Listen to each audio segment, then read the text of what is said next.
आदाब नाज़रीन, आप देख रहे हैं गुलिस्तान न्यूज़। सुबह के 8:36 हो चुके हैं। सलाम जी के प्रोग्राम लेकर मैं आपका मेज़बान गौहर कुछ आपकी खिदमत में हाजिर। नाज़रीन, आज इस प्रोग्राम में मेरे साथ देने आए हैं एग्जीक्यूटिव एडिटर इशफाक गौहर। तो नाज़रीन, ये प्रोग्राम आप बराह रास्त 10 बजे तक हमारे साथ देख सकते हैं और इस प्रोग्राम में हम जहाँ मशरिक़ वस्ता के हालात के हवाले से आपको ताज़ा अपडेट्स आप तक पहुँचाएँगे।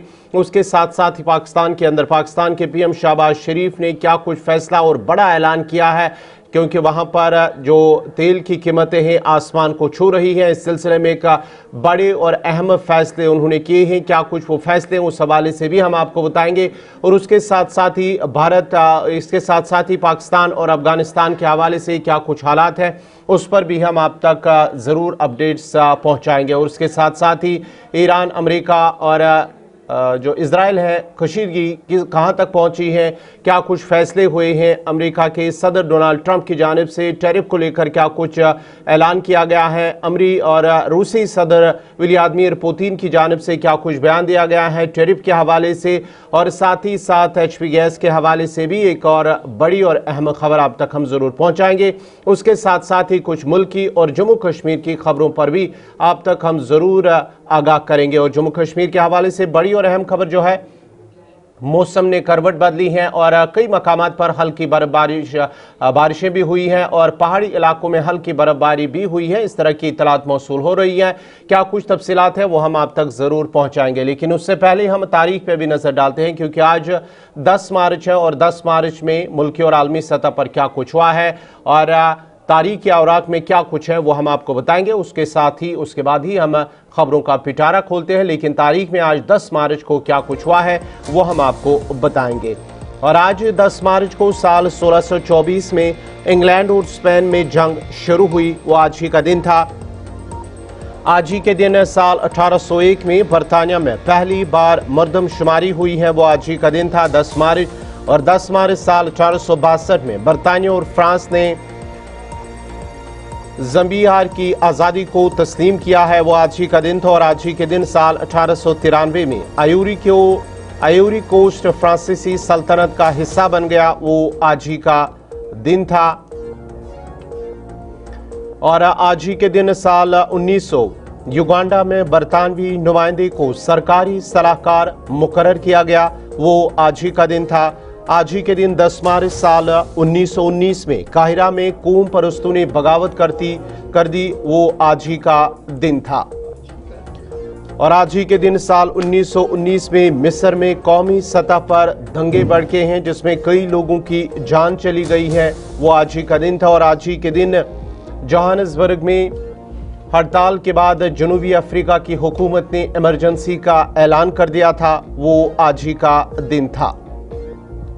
और आज ही के दिन साल 1922 में चीन ने जौहरी अदम फैलाव मुआहदे पर दस्तखत किए हैं, वो आज ही का दिन था। और आज ही के दिन साल 1922 में गांधी जी को साबरमती आश्रम के पास पहली बार गिरफ्तार किया गया, वो आज ही का दिन था। और आज ही के दिन 10 मार्च साल 1942 में दूसरी आलमी जंग में जापान ने रंगून पर कब्जा कर लिया था, वो आज ही का दिन था। और आज ही के दिन 10 मार्च 1946 में ब्राज़ील में ट्रेन हादसे में तकरीबन 1855 लोगों की जान चली गई, वो आज ही का दिन था और साल था 1946। तो नाजरीन, ये थी तारीख में आज के दिन के हवाले से, यानी कि आज मुल्की और आलमी सतह पर क्या कुछ हुआ है वो हमने आपको बताया है। अब खबरों की शुरुआत करेंगे एग्जीक्यूटिव एडिटर इशफाक गौहर। बहुत बहुत शुक्रिया आपका गौहर कुछ। और नाज़रीन मोहतरम, आप सबका भी बहुत बहुत शुक्रिया हमारे साथ ज्वाइन करने के लिए। खबरों का आगाज़ करते हैं। आपको मशरिक़ वस्ता लिए चलेंगे, पाकिस्तान अफगानिस्तान की सूरत हाल से रूबरू करवाएंगे। अमेरिका का सदर बयान दे रहा है, मुआहिदे की बात हो रही है, क्या कुछ होगा वहाँ पर हम ज़रूर बात करेंगे। लेकिन एक बड़ी क्राइसिस पूरी दुनिया में है, उस पर भी हम गुफ्तगू करने की कोशिश करेंगे। लेकिन सबसे पहले आपको जम्मू कश्मीर लिए चलते हैं, जहाँ पर रियासती महकमे मौसमियात की पेशन गोई और मरकज़ी महकमे मौसमियात की पेशन गोई के ऐन मुताबिक आज सुबह से एक बार फिर मौसम ने करवट ले ली है। जहां सिर्फ कल का दिन हुआ था जब स्कूल, कॉलेज, यूनिवर्सिटियां खुली थी, वहीं पर इत्तलात और खबरों के मुताबिक आज सुबह से एक बार फिर वादी कश्मीर के अंदर मतला अबर आलूद है और बालाई इलाकों में हल्की से दरमियाना दर्जे की बारिशों का आगाज़ हो चुका है। बड़ी खबर हम आपको बता रहे हैं कि मौसम का मिजाज बदल चुका है। हल्की बारिशों ने दस्तक दे दी है आज सुबह शहर श्रीनगर और शहर श्रीनगर के बाहर बालाई इलाकों और मैदानी इलाकों के अंदर यकसर ये तमाम चीज़ें जो है वो इस वक्त चल देखने को मिल रही है। इस बीच रियासती महकमे मौसमियात का मानना है कि 11 मार्च तक यह सिलसिला चलता रहेगा। कुछ मकामात पर तेज़ हवाएं भी चल सकती हैं और मुसलसल ये उम्मीद लगाई जा रही थी कि बारिशें होंगी, हल्की से दरमियाना दर्जे की बारिशों का आगाज़ होगा और आज सुबह से मगरिबी हवाओं का जो हल्का सा असर इस खिते के अंदर देखने को मिला है, उसका असर आज सुबह हमने मैदानी और पहाड़ी इलाकों के कुछ सेक्टर से जो इतलात और ख़बरें हैं शहर के अंदर और शहर के बाहर, वहाँ पर बारिशों का आगाज़ हो चुका है। गुलमर्ग से लेकर जब आप गुलमर्ग की पहाड़ियों पर देखेंगे तो वहाँ पर एक बार फिर बारिशों का आगाज़ हो चुका है। कुपवाड़ा के पहाड़ी इलाकों पर भी बारिशें हुई हैं। शहर श्रीनगर के अंदर अलल सबा आज हल्की बारिशों ने दस्तक दी है, जिसके बाद मौसम एक बार फिर सुहाना होता हुआ नजर आ रहा है। इस बीच रियासती महकमे मौसमियात का मानना है कि 10 और 11 तारीख को मतला बरालूद रह सकता है और मतला बरालूद रहने के साथ साथ कई मकामात पर बर्फबारी यानी पहाड़ी इलाकों में हल्की से दरमियाना दर्जे की बर्फ़ भी हो सकती है, लेकिन पहाड़ मैदानी इलाकों के अंदर हल्की से दरमियाना दर्जे की बारिशों का आना जारी रहेगा 10 और 11 तारीख के दरमियान। कुपवाड़ा, बांडीपोरा और गांदरबल समेत अनंतनाग, किश्तवाड़ के अंदर मॉडरेट स्नोफॉल की खबरें हैं, यानी हल्की सी बर्फबारी होगी। ये कुपवाड़ा, बांडीपोरा, गांदरबल, अनंतनाग और किश्तवाड़ के लिए है। इस बीच 12 से लेकर 15 तारीख तक जो रियासती महकमे मौसमियात की पेशन गोई है कि मौसम साजगार रहेगा, खुश्क रहेगा 12 से 15 तारीख के दरमियान, लेकिन उसके बाद एक बार फिर मगरिबी हवाओं का असर जो है वो 16 से 18 के दरमियान हो सकता है, जिस दौरान एक बार फिर आपको बादल नज़र आएंगे। पहाड़ी इलाकों के अंदर हल्की सी बर्फबारी होगी, लेकिन मैदानी इलाकों के अंदर बारिशों का सिलसिला होगा। तस्वीर आपके सामने शहर श्रीनगर समेत गुलमर्ग और दीगर मकामात की है जहाँ पर बारिशों ने दस्तक दी है और बारिशों की दस्तक के साथ ही मौसम का मिजाज और ये जो पिछले कई दिनों से हम खुश्क साली जैसी सूरत हाल देख रहे थे, उससे कहीं ना कहीं हल्की सी राहत मिलती हुई नज़र आ रही है। ताहम जो सूरत हाल अभी बनी हुई है वो ये है कि दरिया जहलिम का बहाव, पानी का बहाव जो है वो मुसलसल घट रहा है, सतह नज़र आ रही है, जिसकी वजह से खुश्क साली के जैसे असरात जो है वो आज इसी महीने में देखने को मिल रहे हैं। अभी गर्मी ने दस्तक भी वादी कश्मीर के अंदर नहीं दी। अशफाक के पास चलेंगे। इशफाक डार हमारे साथ टंगमर्ग से ज्वाइन कर चुके हैं। इशफाक, बहुत शुक्रिया ज्वाइन करने के लिए। गुलमर्ग, टंगमर्ग के बालाई इलाकों के अंदर इतलात और ख़बर ये है कि मतला अबर आलूद है। साउथ कश्मीर के मुख्तलिफ इलाकों से इतलात है कि मतला अबर आलूद है। शहर श्रीनगर के अंदर हल्की बारिशों का आगाज़ हो चुका है। गुलमर्ग की क्या कुछ बात है, क्या कुछ मौसम का मिजाज कह रहा है? जी बिल्कुल गौर साहब, अगर हम मौसम की बात करें तो आज से ही महकमा मौसमियात ने पेशगोई की थी कि वादी के मैदानी इलाकों के साथ साथ पहाड़ी इलाके जो है यहाँ मौसम बदल सकता है और चंद एक दिनों में जो है हल्की बर्फबारी होने वाली है। ताहम आज निसफ शब से ही पहाड़ी इलाकों की अगर बात करेंगे, खासकर गुलमर्ग की बात करेंगे, यहाँ पर जो है हल्की बारिशों का सिलसिला शुरू हो गया है और इस वक्त भी अगर हम टंगमर्ग में मौजूद है और यहाँ पर भी अभी बारिशें हो रही हैं। इन बारिशों से न सिर्फ यहाँ पर जो है लोगों को राहत मिली है, बल्कि यहाँ पर जो सैयाह आ रहे हैं इस मौसम का लुत्फ उठाने के लिए, वही जो बागबानी से जुड़े लोग हैं उनको भी काफी राहत मिली है, क्योंकि जो हमने देखा था कि लगातार जो गर्मी की तपिश बढ़ रही थी, इस गर्मी की तपिश से यहाँ पर बागबानी से जुड़े लोगों को काफी जो है अब दुश्वारियां हो रही थी, क्योंकि जो बादाम के शगुफे हो या खुबानी के शगुफे हो वो निकल गए थे, लेकिन सेब के शगुफे जो है वो पहले ही निकल आए थे गर्मी की वजह से, और लोगों को जो है पहले ही जो यहाँ पर दवाइयां छिड़कानी पड़ती है, मेवा जाते हैं, उस हवाले से उन्हें तैयारियां करके रखी थी। लेकिन फिलहाल ये कह सकते कि महकमा हॉर्टिकल्चर की तरफ से भी ये कहा गया है कि इन दिनों मौसम खराब है, आप कोई भी जो है ऐसी दवाएं जो है नहीं छिड़के, एहतियात करें जब तक न मौसम साजगार रहेगा। फिलहाल यही कहेंगे कि वादी के पहाड़ी इलाकों में अगर हम गुलमर्ग के अफरोफ की बात करेंगे, इस तरह की अब सर्दी की थोड़ी थोड़ी जो है सर्दी महसूस हो रही है कि ऊपर पहाड़ी पे बर्फबारी होना शुरू हो गई है।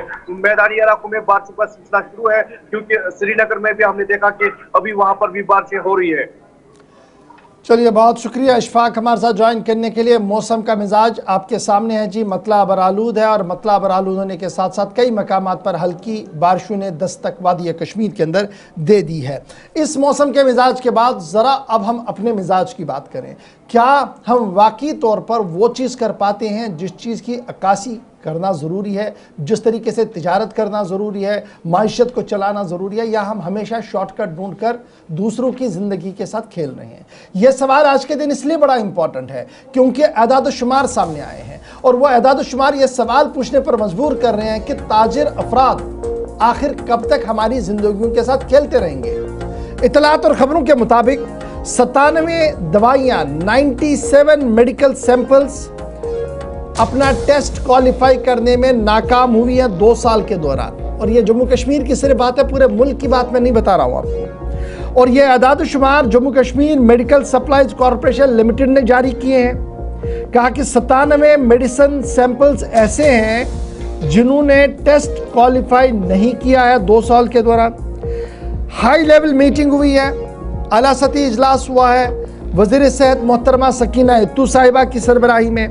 Health and medical education department के ज़िम्मेदारान वहाँ पर थे, Jammu Kashmir medical supplies corporation के ज़िम्मेदारान वहाँ पर थे। और उस गुफ्तगू के दौरान हमारे ज़राया जिस बात की तस्दीक करें, उस गुफ्तगू के दौरान ये बात सामने आई है कि जम्मू कश्मीर के अंदर दवाइयाँ जो है वो उस स्टैंडर्ड की नहीं आ पा रही हैं जिस स्टैंडर्ड की दवाइयाँ लाजमी मलजूम है। ब्रांडेड दवाइयाँ हो, नॉन ब्रांडेड दवाइयाँ हो, जैसे भी आप इनको नाम दें, लेकिन इतलात और ख़बर यह है कि 97 टेस्ट नाकाम हुए हैं। और सरकारी ज़राया इस बात की तस्दीक कर रहे हैं कि साल 2024-25 में 32 टेस्ट फेल हुए जो स्टैंडर्ड क्वालिटी को क्वालिफाई नहीं कर पाए। साल 2025-26 में 65 सैंपल्स ऐसे थे जो स्टैंडर्ड के नीचे रहे, यानी जो सेट क्राइटेरिया है उसके नीचे। एक होता है कि नकली दवा है, वो अलग बात है। दूसरा कि जनाब दवा तो सही है लेकिन जो स्टैंडर्ड इसका मेंटेन होना चाहिए था वो नहीं है। ये उस स्टैंडर्ड जो मेडिकल सप्लाईज कॉरपोरेशन का माना कि ये स्टैंडर्ड होना चाहिए था वो है ही नहीं। तो वज़ीर मौसफ़ा ने यह साफ कर दिया कि जनाब अब ज़रा चेकिंग का सिलसिला चलें, रेगुलर ऑडिट हो, रोबोटिक वेंडर स्क्रूटनी होनी चाहिए और पेशेंट्स की सेफ्टी को टॉप प्रायोरिटी दिया जाए। मोहतरमा सकीना इत्तू की तरफ से यह साफ कर दिया गया कि मॉनिटरिंग और प्रोक्योरमेंट और डिस्ट्रीब्यूशन जो है ये सरकारी लेवल पर भी मजबूत होना चाहिए, ओपन मार्केट में भी मजबूत होना चाहिए, क्योंकि अक्सर सैंपल्स इनमें ऐसे रहती है, अस्पतालों के अंदर भी दिया जा रहा था। तो इसलिए बड़ा एहतियात है। इसलिए मैंने कहा कि जनाब ये ताजिर कौन है जी? जम्मू कश्मीर के ताजिर हैं। खिलाना किन्हें दवाइयाँ हैं? जम्मू कश्मीर के लोगों को दवाइयाँ खिलानी हैं। और ये जो सब स्टैंडर्ड से नीचे दवाइयाँ आप सप्लाई कर रहे हैं, कॉरपोरेशन ले भी रही है, और फिर जब सैंपलिंग होती है उसके बाद पता लगता है कि जनाब सूरत हाल तो कुछ और है। तो इसलिए सवाल पैदा हो रहा है कि आखिर हम कहाँ की ओर जा रहे हैं, क्या कर रहे हैं, और शॉर्टकट में पैसा कमाने के तरीके को जो हम अडॉप्ट कर रहे हैं, क्या हम इंसानी जानों के साथ तो नहीं खेल रहे हैं। तो बड़ी खबर कि 97 मेडिसिन सैंपल्स, अद्वियात जो है वो फेल हो गई जी क्वालिटी टेस्ट करने में जम्मू कश्मीर के अंदर 2 साल के दौरान।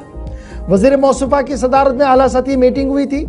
उस मीटिंग के अंदर मुख्तलिफ रमूजात पर गुफ्तगू हुई और उसी गुफ्तगू के दौरान ये बात सामने आई कि मेडिकल सप्लाईज कॉरपोरेशन ने यह माना अद्वियात सब स्टैंडर्ड हमारे पास आई है शिकायतें, अगरचे कार्रवाइयाँ की गई है। अब ये देखना होगा कि आगे होगा क्या हुक्म हाकिम चलेगा या हुक्म हाकिम सिर्फ टेबल तक रहेगा? एक बड़ा सवाल है, क्योंकि मामला आपकी और हमारी सेहत का है और सेहत पर किसी तरीके की कोई भी कंप्रोमाइज़ ना हो। इस वक्त जो बताया गया है कि मेडिकल सप्लाईज कॉरपोरेशन ने जी करंटली 3470 से ज़्यादा एक्टिव रेट कॉन्ट्रैक्ट्स किए हैं, जिनमें ड्रग वैक्सीन है, मेडिकल इक्विपमेंट्स है, हॉस्पिटल फर्नीचर, ड्रग वैक्सीन और दीगर चीज़ें हैं। एक पोर्टल के तहत ये तमाम चीज़ें लाई जा रही है। लेकिन अगर सरकारी अस्पतालों के अंदर ये चीज़ें आती है तो ओपन मार्केट अंदर क्या सूरत हाल होगी, ये किसी से ढकी छुपी बात नहीं है, एदाद शुमार खुद ही बयान करते। अच्छा, अब ये बात याद रखिएगा, 3000 के करीब सैंपल्स आए, 3000 में 32 के आसपास अगर सैंपल खराब आए, एक छोटी सी फिगर आपको ये नजर आएगी, 3000 में 32 सैंपल। लेकिन क्या आपको ये पता कि ये 32 दवाइयाँ कौन सी थी? अगर आपने वो पता करना है तो हमारी ऑफिशियल वेबसाइट पर आइएगा, जहाँ पर थोड़ी देर के बाद तमाम डिटेल्स हम डालेंगे। तो फिलहाल बड़ी खबर ये कि मेडिकल सप्लाईज कॉरपोरेशन इन तमाम मामलों को नज़र रख रही है, बेहतर बनाने की कोशिश की जा रही है, लेकिन कुल मिलाकर सैंपल क्वालिफाइंग टेस्ट में नाकाम हो रहे हैं। इस बात का खुलासा खुद उस सरकारी मीटिंग में हुआ है जिसकी सरबराही वज़ीर सेहत मौसूफा कर रही थी। तो ये थी जनाब अहम और बड़ी खबर। लेकिन अब आपको आगे लिए चलेंगे, आपको बताएंगे, आप कमर कस लीजिएगा, कमर कस लीजिएगा, क्योंकि चुनाव होने जा रहे हैं। और ये चुनाव कहां पर होंगे बताएंगे आपको गौहर कुछ है, क्योंकि बड़ी खबर अब गौहर आपको सियासी मैदान से बताएंगे। चलिए नाज़रीन, अब तैयारी करिए, क्योंकि पंचायती इंतखाबात के हवाले से हम बात करेंगे। और पंचायती इंतखाबात के हवाले से अब बात जो हो रही है, और मसवदा जो वोटर लिस्ट है उसकी फहरिस्त अब जारी होनी है, और उसके बाद ही जो फाइनल लिस्ट है उसकी वो भी जारी होगी। लेकिन जो खबर अभी तक है कि 23 मार्च को मसवदा फहरिस्त जारी होगी, और उसके साथ साथ ही इसका ऐलान खुद स्टेट इलेक्शन कमीशन की जानिब से किया गया है। पंचायती इलेक्शन जो इलेक्टोरल रूल्स है उसका जो मसवदा फहरिस्त है, फिलहाल ये 23 मार्च को फहरिस्त जारी की जाएगी, लेकिन जो हतमी फहरिस्त है वो 10 मई को जारी की जाएगी। जो ड्राफ्ट इलेक्टोरल रूल्स है 23 मार्च को, फाइनल रूल्स होगा 10 मई को। और ये ऐलान उस मीटिंग के बाद हुआ है जब स्टेट इलेक्शन कमिश्नर की जानिब से, स्टेट इलेक्शन कमिश्नर शांतमानु उनकी जानिब से जब हाल ही में मीटिंग हुई है, जिसमें सभी 20 अजला के डिप्टी कमिश्नर शामिल थे। उसके साथ साथ ही रूरल डेवलपमेंट और पंचायती राज डिपार्टमेंट के अफसरान, जिन्होंने मीटिंग के बाद ये फैसला लिया है। और अब बाज़ाब्ता तौर पर ये ऐलान हुआ है कि जो ड्राफ्ट इलेक्टोरल रूल्स है 23 मार्च को जारी किए जाएंगे, 10 मार्च को फाइनल जो फहरिस्त है वो जारी की जाएगी। और साथ ही साथ जो नए वोटरान हैं, नए वोटर्स हैं, उनके लिए जो कट ऑफ डेट है वो 1 अप्रैल 2026 रखी गई है। और उसके साथ साथ ही 1 मंथ अगर किसी को कोई ऑब्जेक्शन फाइल करनी होगी तो उनको बाज़ाब्ता तौर पर 1 महीने का वक्त दिया गया है, ताकि वो अपनी जो ऑब्जेक्शन है वो फाइल कर सकते हैं। इस खबर पे मज़ीद तफसीलात के लिए सीधा हम अपने नुमाइंदे इमरान नायकू के पास चलेंगे। इमरान, ज़रा अपडेट कीजिएगा, ये जो पंचायती इंतखाबात के हवाले से बात हो रही है, बाज़ाब्ता तौर पर अब ऐलान हुआ है कि जो ड्राफ्ट है वो 23 को होगा, और उसके साथ 1 मई को जो हतमी फहरिस्त है वो जारी की जाएगी। क्या कुछ मज़ीद तफसीलात है? देखिए कुछ साहब, पहली बात है ये है कि जो ये काफ़ी अरसे के बाद अहम पेशरफ्त या डेवलपमेंट हुई है, ये अमल उस वक्त हमें देखने को मिला जब एक तवील अरसे के बाद जम्मू कश्मीर में स्टेट इलेक्शन कमिश्नर की रिसेंटली तैनाती हुई। शांतमनु साहब जो रिटायर्ड IAS ऑफिसर है, और क्योंकि इनकी तैनाती ना होना, ये जो पंचायत राज इंस्टीट्यूशन से ये होल्ड पर थे यहाँ पे, और पहली मीटिंग भी इनकी थी। और इस मीटिंग में जहाँ हमने देखा कि सभी डिप्टी कमिश्नर्स मौजूद थे, स्टेट इलेक्शन कमीशन के जो ऑफिशियल्स है वो मौजूद थे, इसके अलावा पंचायत राज इंस्टीट्यूशंस के अहलकार भी मौजूद थे।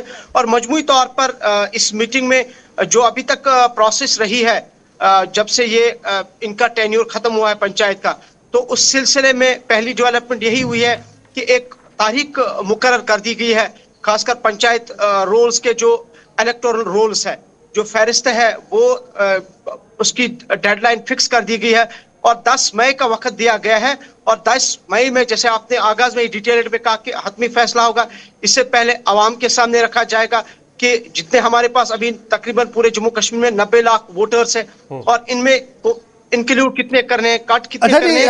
और ये बताइएगा इमरान, बड़ा इंपॉर्टेंट ये है, ये जो कट आउट डेट्स आई हैं, डेट मीन्स ये मई तक ये पूरा प्रोसेस मुकम्मल होगा और हतमी फरिश्तें जो है वो जारी की जाएंगी।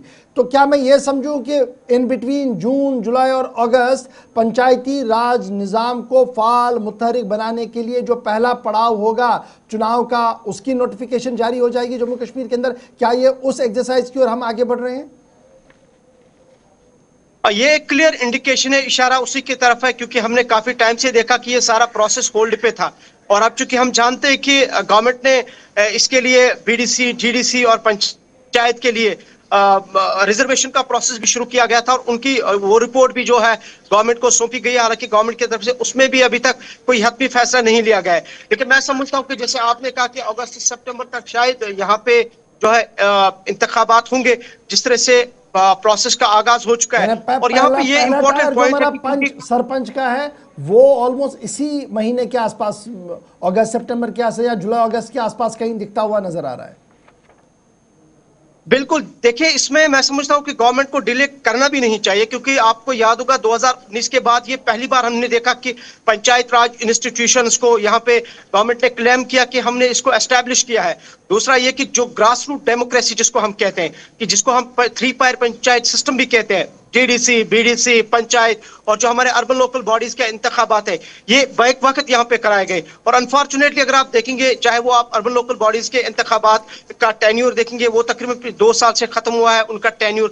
इसी तरीके से आप देखेंगे तो बीडीसी भी 1 साल से खत्म है, और इसी तरह से पंचायत भी 2 साल से इनका टेन्यूर भी खत्म हो चुका है। और रिसेंटली 25 फरवरी को जो डिस्ट्रिक्ट डेवलपमेंट काउंसिल का जो टेन्यूर है वो भी खत्म हुआ है। और कहीं ना कहीं ये माने कि 2025 में उमर अब्दुल्ला हुकूमत ने 2 इम्तिहान दिए, एक बाई इलेक्शन बड़गाम का और फिर राज्यसभा के इलेक्शन। 2026 में ये सबसे बड़ा इम्तिहान उमर सरकार का भी होगा, अगरचे नॉन पार्टी बेसिस पर लड़े जाएंगे जो अभी तक हमारी इतलात है, लेकिन लड़ना तो सब ने है। कहीं ना कहीं वो ग्रॉस रूट लेवल पर जो काम किया जाएगा, मैनिपुलेट करने की कोशिश की जाएगी। एक और इम्तिहान उमर सरकार के लिए 2026 के अंदर एक बड़ा इम्तिहान, ये अगर सितंबर अक्टूबर में इंतखाबात होंगे तो इसका मतलब यह है कि उमर अब्दुल्ला सरकार के 2 साल मुकम्मल हो जाएंगे 22 अक्टूबर 2026 को। तो जाहिर सी बात है 2 साल के बाद हुकूमत की क्या कारकर्दगी रही, और उसका फैसला हुकूमत खुद नहीं करती है, तो जाहिर सी बात है अवाम ही करती है। और ये एक बहुत बड़ा इम्तिहान होगा उमर सरकार के लिए, क्योंकि 90 लाख वोटर्स को दोबारा से फैसला लेना है। और ये जैसे मैंने पहले ही कहा कि ये पंचायत इंस्टीट्यूशंस इसको कहा जाता है, आपको 3 टायर को दोबारा से बहाल करना है, और बहाल ही नहीं करना है कि लोग किसके हक में वोट डालेंगे। और हम ये भी देख रहे हैं कि आज से ही मुख्तलिफ सियासी जमातों ने, इंक्लूडिंग नेशनल कॉन्फ्रेंस, उन्होंने एक वो public reach out Aahista Aahista शुरू कर दिया। और जैसे आज ये इंपॉर्टेंट डेवलपमेंट हुई है, जिस तरीके से शांतु मनु साहब ने ये 10 तारीख तक मई का ये जो डेडलाइन इसकी दी है, तो इससे ये चीज अक्स करती है, इशारा करती है कि अब कमर कसनी है सभी सियासी जमातों को। और सबसे इंपॉर्टेंट, जैसे आपने कहा कि उमर सरकार के लिए एक बहुत बड़ा इम्तिहान होने वाला है आगे 2024 के अंदर। बहुत बहुत शुक्रिया हमारे साथ इमरान नाइक को ज्वाइन करने के लिए। स्टेट इलेक्शन कमीशन के जिम्मे पंचायत बल्दियात के इंतखाबात रहते हैं, और इस ज़िम्मन में बड़ी खबर यह है कि हतमी वोटर फरिस्तें जो हैं वो 10 मई 2026 को रिलीज़ की जाएंगी। सूबाई सतह पर कल अहम तरीन इजलास हुआ सूबा जम्मू और सूबा कश्मीर के हवाले से, जिसमें शांतमनु जो स्टेट इलेक्शन कमिश्नर हैं उन्होंने कट आउट डेट्स के हवाले से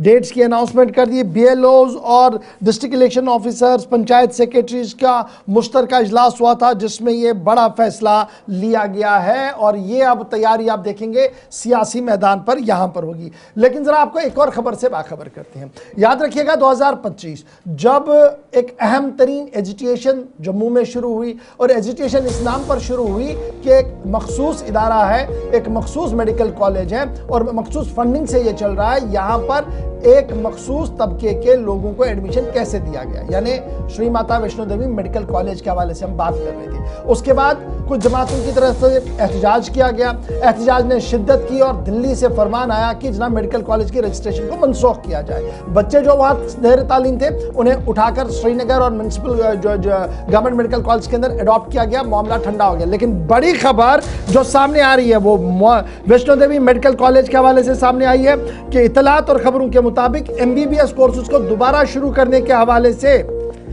वैष्णो देवी मेडिकल कॉलेज ने बाज़ाब्ता तौर पर अर्जी अपनी दरख्वास्त जमा की है नेशनल मेडिकल काउंसिल NMC के सामने।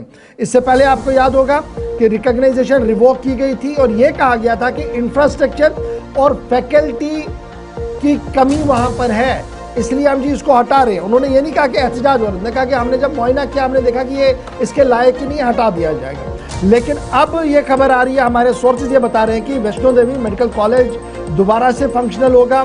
NMC के साथ रब्ता किया गया है, एक ऑफिशियल लेटर जो है वो दे दी गई है, और ये माना जा रहा है कि जनाब अब आने वाले साल में, साल 2026-27 में नेशनल मेडिकल कमीशन जो है वो स्टार्ट कर सकता है MBBS कोर्स बराए साल 2026-27 एकेडमिक सेशन के लिए। रवा साल के लिए रिवोक हो गया था रिकॉग्नाइजेशन कॉलेज की MBBS प्रोग्राम की। इंफ्रास्ट्रक्चर, फैकल्टी और अवेलेबिलिटी ऑफ क्लिनिकल मटेरियल के नाम पर, जिसके बाद कॉलेज के बच्चों को कहा गया था कि वो कैंपस वैकेट करे जी 7 जनवरी को, और 50 स्टूडेंट जो वहाँ पहला बैच था उन्हें रिलोकेट किया गया था दूसरे मेडिकल कॉलेजेस के अंदर अक्रॉस जम्मू एंड कश्मीर। अब जो ज़राया हमें बता रहे हैं कि Shri Mata Vaishno Devi institute of medical excellence जो है ये दोबारा से ये शुरू करना चाहता है, और इस ज़िमन में एनएमसी के सामने सबमिट किया गया जी ऑनलाइन एप्लीकेशन बराए 50 admission seats along with the payment around 8 lakh रुपया फॉर इंस्पेक्शन एंड प्रोसेसिंग भी, यानी 8 लाख रुपया इन्होंने वहाँ जमा भी किया कि आप आएँ जी, हमारा मुआयना करें, हम देखेंगे, हमने सारी तैयारियां मुकम्मल की है। मेन एकेडमिक बिल्डिंग रेडी कर दी गई है, क्लासरूम्स तैयार कर दिए गए हैं, प्लान फर्दर एक्सपेंशन का भी है, और एनएमसी इंस्पेक्शन शेड्यूल जो है वो अप्रैल और मई 2026 के दरमियान हो सकता है। अप्रैल मई में अब नेशनल मेडिकल काउंसिल जो है वो दोबारा Shri Mata Vaishno Devi institute of medical excellency के वहाँ पर जाएगा और वहाँ कटरा के अंदर इसको मुआयना करेगा, रिपोर्ट अपनी देगी, और उसके बाद फैसला लिया जाएगा कि साल 2026-27 के अंदर क्या 50 सीटें दोबारा से इस कॉलेज को दी जाएं या नहीं। अब याद रखिएगा, पहले इसमें 50 सीटें थी, ख़त्म तब हुई जब कुछ पार्टीज़ की तरफ से जम्मू के अंदर एहतजाज किया गया, एहतजाज की शिद्दत बढ़ी, वज़ीर आला ने इंटरवेन किया, मामला ठंडा नहीं हुआ, दिल्ली तक मामला चला गया, और फिर एनएमसी ने इसकी रिकॉग्नाइजेशन इसलिए ख़त्म की, कहा कि इंफ्रास्ट्रक्चर नहीं है, दूसरी चीज़ें नहीं है। लेकिन अब इतलात ये है कि वैष्णो देवी वाले ये जो सेंटर है इंस्टीट्यूट ऑफ मेडिकल साइंस वाला, इन्होंने बाज़ाब्ता तौर पर एप्लीकेशन जमा कर दी है, 8 लाख रुपया वहाँ जमा किया गया है। अप्रैल में 2026 में, अप्रैल या मई में यहाँ पर टीम आएगी जो एसेस करेगी, रिव्यू करेगी, और उसके बाद हतमी फैसला लेगी। तो ये इसलिए भी बड़ा इंपॉर्टेंट था क्योंकि जम्मू की सिविल सोसाइटी, पॉलिटिकल पार्टियां लगातार ये बता रही थी जनाब ये फैसला ही गलत था, ये एहतजाज ही गलत था, और जिस तरीके से बीजेपी के लीडरों ने बाद में जश्न मनाया जिस पर बैकफायर भी हुआ, तो उस तमाम चीज़ों को ठीक करने की एक और कोशिशों का आगाज जम्मू के अंदर हो चुका है। तो चलिए नाजरीन, ये थी माता वैष्णो देवी कॉलेज के हवाले से, मेडिकल कॉलेज के हवाले से। अब ज़रा बढ़ते हैं आगे, बात ज़रा अब इंतज़ामिया की करते हैं, क्योंकि इंतज़ामिया की जानिब से 3 मुलाजमीन के खिलाफ कार्रवाई की गई है और तीनों मुलाजमीन को नौकरियों से बरतरफ कर दिया गया है। महकमे जल शक्ति के अंदर 3 मुलाजमीन, जिनमें 2 का ताल्लुक किश्तवाड़ से बताया जा रहा है और 1 का ताल्लुक ज़िला अनंतनाग से है, और जो इंतज़ामिया की कार्रवाई है उनकी जानिब से ये कहा गया है कि जो तीनों हैं उन्हें एक तो मुल्क मुखालिफ सरगर्मियों में मुलविस पाया गया है, और उसके साथ साथ ही मिलिटेंट रिलेट यानी कि टेरर लिंक्स के बतौर के मुलविस होने के बाद ही उन्हें नौकरियों से बरतरफ कर दिया गया है। इन जो मुलाजमीन हैं, 2 का ताल्लुक किश्तवाड़ से, जिनकी शनाख्त लियाकत अली बागवान और कौसर हुसैन बागवान के बतौर हुई है, जो कि महकमे जल शक्ति में नीड बेस्ड कैजुअल मुलाजमीन है, ज़िला किश्तवाड़ से इनका ताल्लुक है, और उसके साथ साथ ही शौकत अहमद जरगर जिनका ताल्लुक ज़िला अनंतनाग से है, और ये भी डेलीवेजर बतौर काम कर रहे हैं महकमे जल शक्ति के अंदर। और जो दोनों हैं फ़िलहाल चार्जशीट दाखिल कर दी गई हैं, और ये कहा गया है कि दोनों जो है मुलविस पाए गए, एक तो इंटरनेशनल एक्टिविटीज़ और उसके साथ साथ ही जो टेरर रिलेटेड एक्टिविटीज़ हैं पाए गए मुलविस, जिसके बाद ही इंतज़ामिया की जानिब से ये कार्रवाई की गई है। फ़िलहाल मज़ीद तहकीकात जो है वो जारी हैं, और जो लियाकत और कौसर है ये इनका FIR 230/2019 अनलॉफुल एक्टिविटीज़ यानी कि UAPA के तहत उन पे जो टेरर एक्ट्स एलिगेशंस है, और साथ ही साथ जो शौकत अहमद जरगर है ये FIR नंबर 53/2019 जो आर्म्स एक्ट और UAPA के तहत उन पर FIR दर्ज की गई है, और फिलहाल तीनों के हवाले से तहकीकात जारी हैं। फिलहाल इनको नौकरियों से बरतरफ कर दिया गया। चलिए जनाब, 3 सरकारी मुलाजमीन जो जल शक्ति महकमे के अंदर थे इनको बरतरफ कर दिया गया है। FIR इनके खिलाफ थी, UAPA के तहत कानून कार्रवाई हो रही है, और डेलीवेजर्स के तौर पर ये काम कर रहे थे। फिलहाल इनकी नौकरियों को ख़त्म करने का ऐलान रात देर गए ले लिया गया। इसके बाद बढ़ते हैं जी आगे, ज़रा बात शहर श्रीनगर की भी करते हैं, और उसके बाद फटाफट से हमने आगे भी बढ़ना है। शहर श्रीनगर की बात इसलिए बड़ा इंपॉर्टेंट है क्योंकि शहर किस तरीके से खूबसूरत बने, कहाँ पर कॉलोनियाँ बने और कहाँ पर क्या कुछ हो, इस ज़मन में बाज़ाब्ता तौर पर एक मास्टर प्लान बनता है। लेकिन इत्तलात और ख़बरों के मुताबिक श्रीनगर मास्टर प्लान बापते साल 2035 अप टू 2035 ये मास्टर प्लान जनाब तैयार है, अमेंडमेंट्स अवेटेड है, और कैबिनेट नोट भी अवेटेड है। इसमें श्रीनगर डेवलपमेंट अथॉरिटी ने कमेटी इनकॉर्पोरेट की थी पब्लिक फीडबैक के लिए, कोर्ट डायरेक्शंस भी इसमें थी, बफर जोन डल के लिए, निगीन लेक के लिए उसका भी ख्याल रखा गया है। Housing and urban development department की तरफ से सर्कुलर ड्राफ्ट कर दिया गया था मुख्तलिफ डिपार्टमेंट्स के लिए। काउंसिल ऑफ मिनिस्टर्स उसको रिव्यू और अप्रूवल अमेंडमेंट्स के लिए भी दे दिया गया था। लेकिन इतलात और ख़बर ये कि डिपार्टमेंट की तरफ से ये कहा जा रहा है कि श्रीनगर डेवलपमेंट अथॉरिटी ने जो approved short term review of master plan था, इसकी मंजूरी एक कमेटी बनाई गई थी। उस कमेटी ने बहुत सारा काम जो है वो किया है। ड्राफ्ट प्रपोजल प्रेजेंट किया गया जनवरी 2025 में। उसके बाद जून 2026 में एक और मीटिंग हुई टाउन प्लानिंग सेक्शन के साथ, लेकिन तब से लेकर अब तक कोई मामला हल होते हुए नजर नहीं आ रहा। अब शहर की बात चली है, आबी पनागाहों की बात चली है, फिर ग्रीन जोन की बात चली है, तो शहर कैसा दिखे ये एक बड़ा सवाल है। और साल 2035 तक हमारे शहर का एक्सपेंशन कहाँ से होना है, कौन कौन से इलाके शहरी इलाकों में जोड़ने हैं, वहां पर क्या तमाम बल्दियाती सहूलियात मैसर रहेंगी, ये इस तरीके का प्लान बनता है। सीधे श्रीनगर चलेंगे, इरफान फाजिल इस बड़ी खबर पर हमारे साथ है। इरफान बताइएगा कि 2035 का हदफ कि मास्टर प्लान बनाना है, लेकिन जब हम इस साल की गुफ्तगू करते हैं 2026 में, तो 2025 की मीटिंग का एक साल में भी कोई फ़ायदा नहीं हुआ और आगे भी कैसे भी ये पूरी खबर को आप देख पा रहे हैं और क्या कुछ डिटेल्स आपके पास है?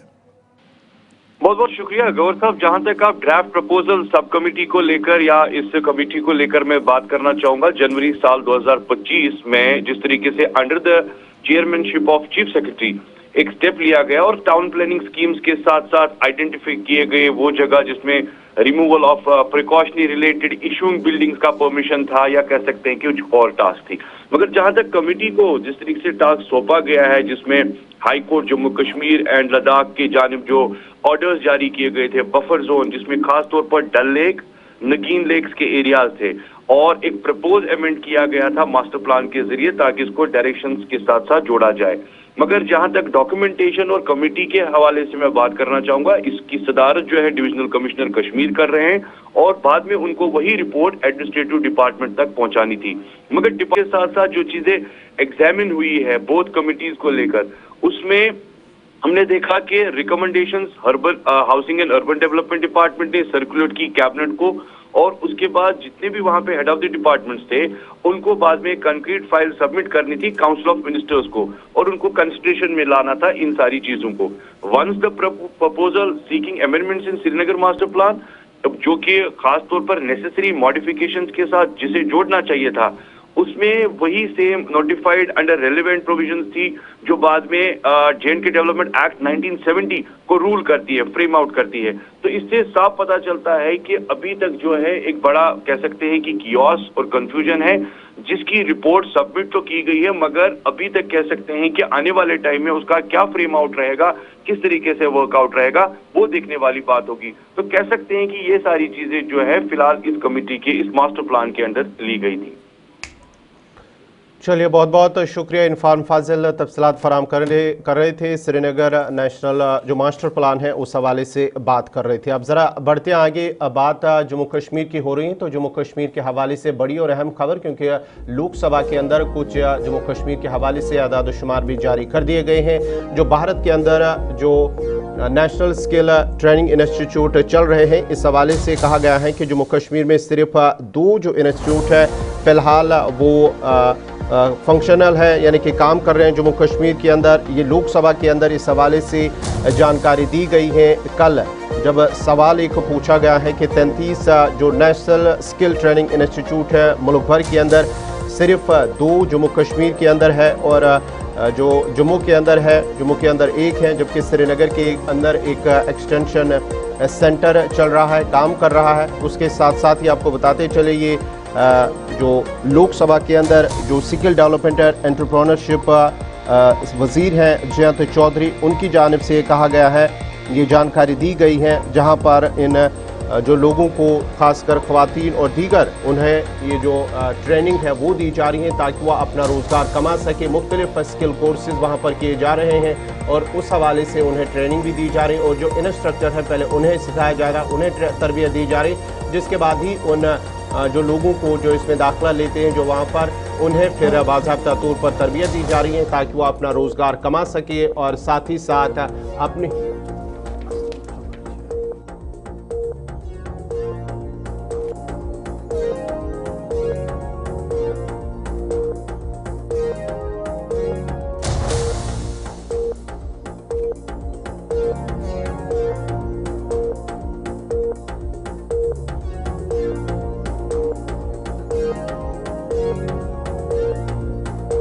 बढ़ते आगे बात ज़रा जहां जम्मू कश्मीर के हो रहे हैं तो जम्मू कश्मीर के हवाले से और एक और ख़बर ये जनूबी कश्मीर के त्राल कस्बा से हैं जहां पर जो शिकारगाह है, हांगुल ब्रीडिंग सेंटर भी वहां पर है। एक खूबसूरत दिलकश जो मकाम है शिकारगाह, जो सयाहों के लिए काफ़ी अच्छी जगह है, लेकिन वहां पर जो हट्स तामीर किए गए हैं अब उन्हें आउटसोर्स किया जा रहा है। इस हवाले से इत्तलात है जो वहां पर हाल ही में उन्हें नए सिरे से जो मरम्मत की गई है। पहले तो वो बनाए गए थे लेकिन काफ़ी खस्ता हो चुके थे जब लोगों ने वहाँ पर सवाल भी उठाए थे, लेकिन अब मरम्मत के बाद उन्हें सयाहों के लिए खोले जाएंगे। इस तरह जो महकमा सयाहत है उनकी जानिब से कहा जा रहा है। पहले तो एक तो उन्हें आउटसोर्स किया जाएगा और उसके बाद ही वहाँ पर सयाहों की आमद भी होगी, यानी कि जो वहाँ के लोग हैं उन्हें काफ़ी ज़्यादा जो है फ़ायदा मिलेगा और साथ ही साथ सयाहों की आमद भी इस इलाके के अंदर ज़्यादा से ज़्यादा मुतवक्का है, क्योंकि एक खूबसूरत और मकाम है शिकारगाह जो काफ़ी माना जाता है। वहाँ पर हांगुल ब्रीडिंग सेंटर भी है और जनूबी कश्मीर में इको टूरिज़्म को फ़रोग मिलेगा, ये महकमे सयाहत की जानिब से इस हवाले से कहा जा रहा है।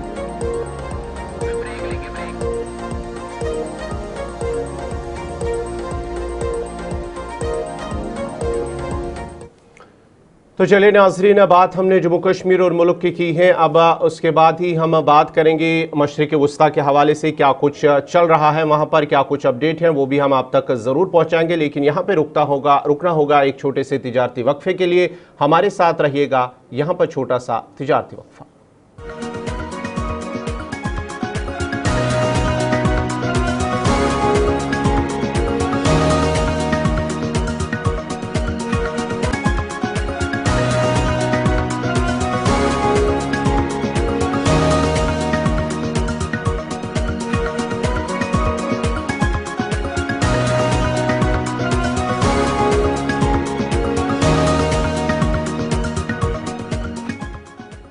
ब्रेक के बाद आपका दोबारा खैर मकदम है। प्रोग्राम सलाम जे के में नाज़रीन एक और पड़ाव में हम दाखिल हो चुके हैं। अब ज़रा बात मशरिक़ वस्ता की, और मशरिक़ वस्ता के अंदर जिस तरह से हालात कशीदा है उस सिलसिले में बात करेंगे, क्योंकि कश्मीरी तलबा मुल्क के साथ साथ जो जिनमें ज़्यादातर अब जो तादाद हैं तलबा की कश्मीरी तलबा, तकरीबन 600 तलबा इस वक्त कुम के अंदर फंसे हुए हैं।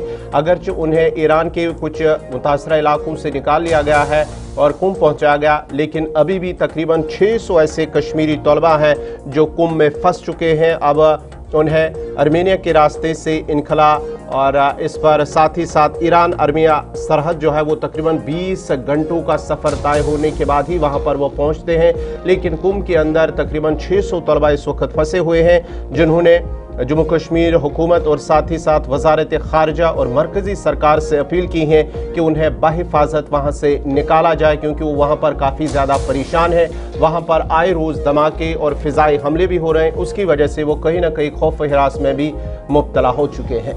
चलिए जनाब, 600 के करीब अभी भी कश्मीरी तलबा जो है वो कुम ईरान के अंदर मौजूद है। तलबा की तरफ से लगातार ये कोशिश की जा रही है कि उन्हें वतन वापस भेजा जाए, और अभी तक उनकी वतन वापसी के हवाले से कोई भी रास्ता जो है वो नहीं दिख रहा है और कोई भी क्लियरिटी नहीं है कि आर्मीनिया के रास्ते से उन्हें कब और कैसे लाया जाए। फिलहाल साफ कर दिया गया कि जो लोग भी वहाँ पर मौजूद है वो एम्बेसी के अरकान के साथ मुकम्मल राब्ते में रहे, आज खुद कोई फैसला ना ले, और एम्बेसी जब मुकम्मल ग्रीन सिग्नल मिलेगी तब जाकर वो आगे निकले। तो फिलहाल 600 के करीब तलबा जम्मू कश्मीर के जो है वो कुम के अंदर मौजूद है, और यही वजह है कि श्रीनगर के अंदर, शोबा कश्मीर के अंदर वालिदैन जो है वो मुसलसल इज़्तिराबी कैफियत में है। दुआओं का एहतमाम भी है और इंतज़ामिया पर भी तमाम नज़रें मरकूज़ है, जहाँ पर उन्हें ये उम्मीद है कि वज़ीर आला उमर अब्दुल्ला आज खुद इस मामले को देख रहे हैं, सूबाई सतह पर सूबाई कमिश्नर साहब देख रहे हैं, और बहुत जल्द उनकी घर वापसी का सिलसिला होगा, क्योंकि हर गुजरते दिन के साथ मशरिक़ वस्ता के इस इलाके जहाँ पर ईरान का खुसूसन जिक्र है, यहाँ पर सूरत हाल हर गुजरते दिन के साथ तब्दील हो रही है। उन इलाकों को निशाना बनाया जा रहा है जो मुकम्मल तौर पर रिहायशी इलाके भी हैं और जो सेफ जोन्स माने जा रहे हैं, अब वहाँ पर भी बमबारी का अमल जो है वो तेज़ होते हुए नज़र आ रहा है। तो इस बीच 600 के करीब कश्मीरी तलबा कुंभ के अंदर मौजूद है और बहुत जल्द उनकी वतन वापसी के हवाले से राहें हमवार होंगी।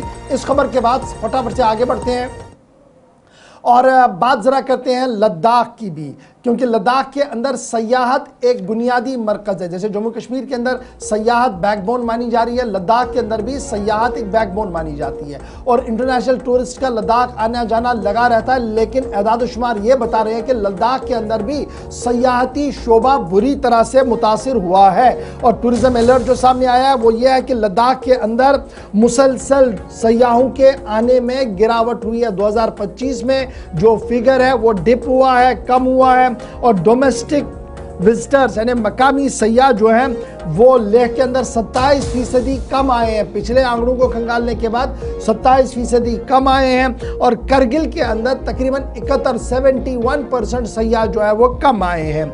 और जो फॉरेन अराइवल्स हमारी थी लेह के अंदर, जो एयरपोर्ट पर फॉरेनर्स आते थे, लेह के अंदर तकरीबन 16.8% कमी हुई है और करगिल के अंदर 27.1% फॉरेनर्स टूरिस्ट की आने की कमी हुई है। फैक्टर जो 2-3 बताए गए, एक तो सिक्योरिटी इंसिडेंट्स जो चली हैं, उसके बाद ट्रैवल एडवाइजरियाँ जो हुई हैं मुख्तलिफ मुल्कों की तरफ से, और फिर मानसून यानी बारिशों ने, बेवक्त बारिशों ने जो तबाही मुल्क के अंदर मचाई है, मुख्तलिफ इलाकों के अंदर मचाई है, वो भी एक बड़ी बात जो है वो हुई है। सरकार की तरफ से रिलीफ मेजर्स टूरिज्म सेक्टर के लिए किया जा रहा है, स्टेक होल्डर्स को ऑन बोर्ड लिया जा रहा है, लोन रिस्ट्रक्चरिंग के लिए दिया जा रहा है और रूरल ये जो टूरिज्म है, होम स्टेज है, इसको प्रमोट किया जाएगा। और अब इस ज़िम्मन में बाज़ाब्ता तौर पर मरकज़ी हुकूमत ने भी मुदाखलत करना शुरू किया है।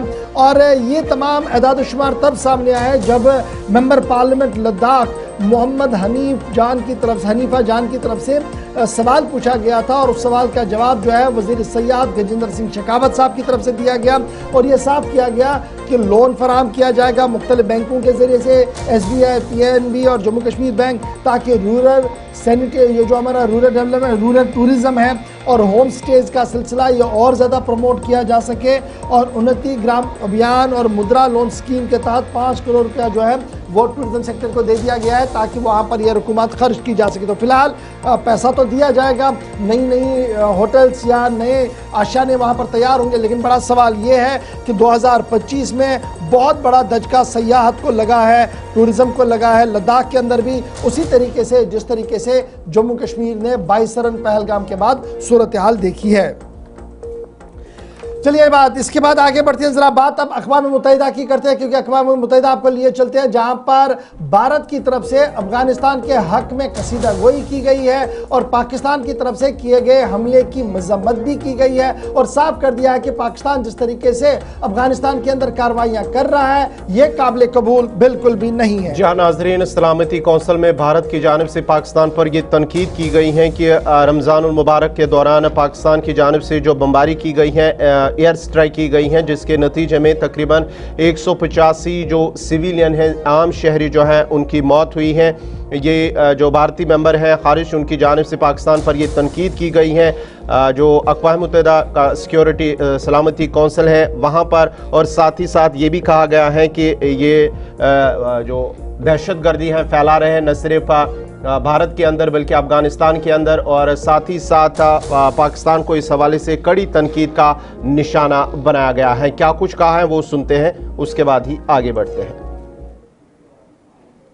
India strongly condemns the airstrikes on Afghan territory, which are flagrant violations of international law and the UN Charter and the principle of state sovereignty. It's hypocritical to espouse high principles of international law and Islamic solidarity on the one hand, while mercilessly carrying out airstrikes during the holy month of Ramadan that have killed 185 innocent civilians as of 6th March, around 55% of whom are women and children, and displaced over 100,000 according to the UNAMA on the other. We also reiterate our grave concern on the practice of trade and transit terrorism by denial of passage for trade and the cynical closure of access for a landlocked country. UN declarations on LLDC sound hollow in the face of such actions. ये आप सुन रहे थे कि भारत ने किस तरीके से अफगानिस्तान की हिमायत में कसीदागोई की है और पाकिस्तान पर एयर स्ट्राइक जो अफगानिस्तान के अंदर किया गया था उसकी मजम्मत भी की। अब बढ़ते हैं आगे, जब बात अफगानिस्तान की हो रही है तो जरा आपको फटाफट से मार्क रोबियो साहब का बयान भी सुनाते हैं। सेक्रेटरी ऑफ स्टेट अमेरिका के हैं मार्क रोबियो, और उन्होंने अफगानिस्तान के हवाले से बड़ा बयान दिया है। और मार्क रोबियो की तरफ से यह साफ कर दिया गया कि यूएस ने डेजिग्नेट किया है जी अफगानिस्तान को as a state sponsor of wrongful detention, यानी आप गैर कानूनी तौर पर लोगों को हिरासत में रखते हैं और ये स्टेट स्पॉन्सर सरकारी तौर पर वहां पर किया जाता है। मार्क रोबियो की तरफ से साफ कर दिया गया है। यूएस की तरफ से तालिबान को हदफ तनकीद बनाते हुए कह दिया गया है कि आपने पॉलिटिकल प्रेशर मेंटेन रखा है, आपने सियासी जमातों और सियासी लीडरों को आवाज़ को दबा रहे हैं, उन्हें मुसलसल कैद बंद कर रहे हैं, और तालिबान के खिलाफ अगर कोई बोल रहा है तो उसे बोलने की इजाज़त नहीं दी जा रही है। Secretary of state mark Rovio का मानना था कि अमेरिका ये चाहता है कि तमाम अफगानी जेलों के अंदर, अफगानिस्तान के जेलों के अंदर जितने भी अफगानी कैदी बंद हैं उनकी रिहाई को यकीनी बनाया जाए और फ्रीडम दी जाए उन तमाम लोगों को जो इस वक्त मुसलसल जेल के अंदर है। और एक नाम महमूद हबीबी का भी है जो इस वक्त जेल के अंदर है। रोबियो का मानना है कि तालिबान जिस सख्त गिर मौक़िफ़ के साथ आगे बढ़ रहा है दुनिया को ये बिल्कुल भी काबिल कबूल नहीं है। मार्क रोबियो का बयान तब जब अक़वाम मुत्तहिदा के अंदर इस पर गुफ्तगू चल रही थी। चलते हैं जी आगे, आलमी खबरों का आगाज़ हो गया तो आपको ज़रा एक और अहम और बड़ी खबर से रूबरू करवाते हैं। इससे पहले कि आपको मशरिकी वस्ता लिए चले, आपको डोनाल्ड ट्रंप साहब सुनाएं और आपको बताएं कि तेहरान के अंदर नए सुप्रीम कमांडर किस तरीके से काम करें। ज़रा आपको चीन की बात भी बताते हैं। चीन ने इस जंग के दौरान एक बड़ा ऐलान कर दिया है और चीनी वजारत खारजा की तरफ से ये साफ कर दिया गया है कि ज़ीरो टैरिफ लगाया जाएगा अफ्रीकी मुल्कों के साथ तिजारत के हवाले से। जहां अमेरिका ने बहुत बड़ा टैरिफ लगाया है वहीं पर चीन ने अनाउंस किया zero tariff on import from African states. China की तरफ से साफ कर दिया गया कि टैरिफ 50 से ज़्यादा अफ्रीकी मुल्कों पर लगा हुआ था, ताहम डिप्लोमेटिक टाइज हमने और ज़्यादा उस्तवार किए हैं, इसलिए 50 से ज़्यादा अफ्रीकी मुल्कों पर अब टैरिफ सिफर कर दिया जाएगा। बीजिंग ने मार्केट खोल दिए ज़ीरो ड्यूटी एक्सेस के साथ अफ्रीकन साजो सामान के लिए और साफ किया कि चाइना अफ्रीका ट्रेड जो है वो अब नई ऊंचाइयां छुएगा। ज़ीरो टैरिफ की पॉलिसी अफगानिस्तान के साथ एक्सपोर्ट जो चीन का होगा वो 1 मई सन 2026 से नाफिजुल अमल रहेगा। चाइना की तरफ से एक्सपैंड किया जा रहा है जी इकोनॉमिक पार्टनरशिप अफ्रीकी मुल्कों के साथ, और यही वजह है कि कल रात देर के जो अहम तरीन प्रेस कॉन्फ्रेंस वजारत खारजा की तरफ से की गई है उसमें चीन के इस बड़े फैसले का ऐलान किया गया कि ज़ीरो टैरिफ पॉलिसी इंप्लीमेंट की गई है उन 50 से ज़्यादा अफ्रीकी मुल्कों के साथ जिनके साथ अब तिजारत, जिनके साथ डिप्लोमेटिक टाइज बड़े मजबूत चीन के हैं, और अब ये नई पॉलिसी 1 मई सन 2026 से नाफिजुल अमल रहेगी। बीजिंग ने साफ कर दिया कि अफ्रीकी मुल्कों के अंदर इस्तेकाम लाना और क़याम अमन के साथ साथ तरक्की और दीगर रास्तों को खोजना वक्त की ज़रूरत है, इसलिए ज़ीरो टैरिफ वाला तिजारत इन मुल्कों को एक और राह देगा आगे बढ़ने के हवाले से। सुनते हैं कि जो वज़ीर ख़ारजा चीन के हैं उस हवाले से पहले क्या कहा उन्होंने, उसके बाद आगे बढ़ते हैं। Implementation of zero tariff access to 100% of African imports as from May the 1st. As part of China's commitment to high standard opening up, we are removing tariffs completely. अब ज़रा बढ़ते हैं आगे, ये चाइना के हवाले से। अब ज़रा बढ़ते हैं आगे, बात ज़रा रूस की भी करते हैं क्योंकि रूस के सदर व्लादिमीर पुतिन की जानिब से भी एक बड़ा बयान दिया गया है जहां उन्होंने कहा है कि जो यूरोप के अंदर तेल की दरामद है, तेल या दरामद होता है क्योंकि स्ट्रेट ऑफ हॉर्मुज़ फ़िलहाल बंद हो चुका है और यूरोप के अंदर तेल की कीमतों में इजाफा होने का खदशा और बहरान भी बढ़ता जा रहा। लेकिन उस सिलसिले में उन्होंने अब अपनी हुकूमत से ये बात कही है कि फ़िलहाल जो यूरोप को तवानाई सप्लाई है उसे रोकने पर गौर किया जा रहा है। ये सदर रूस के व्लादिमीर पुतिन की जानिब से कहा गया और साथ ही साथ यूरोप के अंदर जो गैस और तेल का बहरान है। चलिए नाज़रीन, रूसी सदर व्लादिमीर पुतिन ने कहा है कि फ़िलहाल हम सप्लाई नहीं करेंगे, यानी कि यूरोप के अंदर जो गैस और तेल सप्लाई हो रहा था उसे रोकने का ऐलान रूस की जानिब से कर दिया गया है। ये उस वक्त हुआ है जब इस यूरोप के अंदर फ़िलहाल तेल का जो शदीद बहरान है वो बढ़ता जा रहा है क्योंकि मशरिकी वस्ता के अंदर जिस तरह से हालात बने हुए हैं, स्ट्रेट ऑफ हॉर्मुज़ को बंद कर दिया गया ईरान की जानिब से, उसके बाद ही पूरी दुनिया के अंदर तेल का शदीद बहरान और तेल की कीमतों में इजाफा हो रहा है। countries from 25th of April plan to impose additional restrictions on Russian LNG and energy, all the way to imposing a complete ban on such supplies in 2028. In this regard, I've already instructed the government to evaluate the possibility of stopping energy supplies to the European market without waiting for the door to be shut in our face. And those volumes will be shifted to other markets that are more interesting and promising to us. Right now, the market situation is developing in such a way that if we make this transition right now, if we shift to markets that really need increased supplies, we will get a stable foothold there in markets where रूसी सदर Vladimir Putin को आप सुन रहे थे, जिसके बारे में ये इत्तला भी है कि डोनाल्ड ट्रंप और व्लादिमीर पुतिन के बीच तकरीबन 1 घंटे की मुलाकात हुई है और मशरिकी वस्ता की मौजूदा सूरत हाल पर तबादला ख्याल हुआ है। ईरान के अंदर क़याम अमन कैसे किया जाए उस ज़िमन में गुफ्तगू हुई है और पुतिन ने जंग बंद करने की बात भी रखी है, सालसी की भी बात रखी है। एक बड़ी खबर जो इस वक्त रूस और अमेरिका के हवाले से सामने आ रही है, लेकिन इस बीच जरा पाकिस्तान आपको लिए चलते हैं क्योंकि पाकिस्तान से भी एक बड़ी खबर सामने आ रही है जहां पर मशरिकी वस्ता के अंदर जंग छिड़ी हुई है। ईरान, इजराइल, अमेरिका आपस में लड़ रहे हैं और अरब दुनिया के 5 से 6 मुल्कों के अंदर ताबड़तोड़ हमले हो रहे हैं। गैस और ऑयल रिफाइनरीज में आग लग रही है और हरमुज वाली स्ट्रीट को बंद करने का जो फैसला लिया गया उससे तेल और गैस की किल्लत पूरी दुनिया में है और सबसे वर्स्ट इस वक्त पाकिस्तान है जहां पर पाकिस्तानी वजीर आज़म को कल मीडिया पर आना पड़ा, कौमी टीवी पर आके नए इक़दाम जो पाकिस्तान के अंदर उठाए गए हैं उससे बाखबर करना पड़ा है। फिलहाल तेल की कीमतों में 20% इजाफा पूरी दुनिया में हो रहा है, रेट्स बढ़ रहे हैं, लेकिन पाकिस्तानी वज़ीर आज़म ने स्कूलों को फिलहाल मज़ीद बंद करने का फैसला लिया है।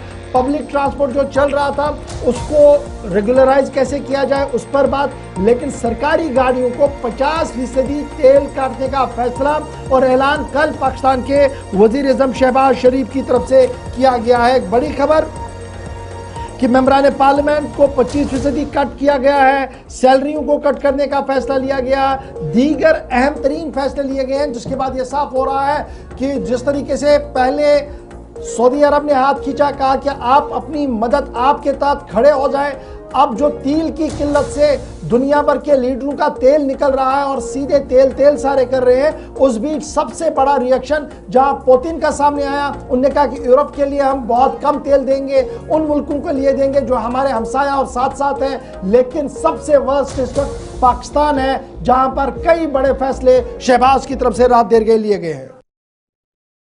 बहुत अहम फैसले किए गए जिनकी तफसील यूं है। नंबर 1, आइंदा 2 माह के लिए सरकारी महकमों की गाड़ियों को मिलने वाले तेल में 50% फिल फॉर कटौती की जा रही है, मगर इसमें एम्बुलेंसेस और अवामी इस्तेमाल वाली बसें शामिल नहीं हैं।